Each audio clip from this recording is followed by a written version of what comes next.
কিরে ভাই কি করিস? বসে আছি দেখো তো এভাবে কেন বসে আছিস ভাই? তুমি আসবে বলে আচ্ছা তোর মন খারাপ কেন? একা একেলা মন আরে ভাই আমি থাকতে তুই একা কিভাবে? তুই কে আমার আমি কে মানে?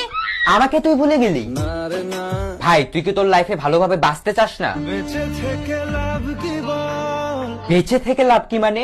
মরে গিয়ে তুই কি করবি? তারা হয়ে চলে যাব হ্যাঁ আরো? পাখি হয়ে ধরা দেব ভাই তুই চেষ্টাটা কি করছিস বলতো? তাকে আটকে রাখার চেষ্টা ভাই দেখ যে চলে গেছে তার কথা ভেবে আর নিজের সময় নষ্ট করিস না, মুভ অন কর। নারে না না মানে এভাবে তুই আর কতদিন থাকবি ভাই? জানি না যাব কদ্দূরে এখনো ভাই আমি তোকে ভালো মতন বলছি তুই ওকে ভুলে যা, আমি ওর চেয়ে আরো অনেক ভালো মেয়ে তোকে এনে দেবো। লাগে না তাহলে এভাবেই থাক শালা, আমি চললাম।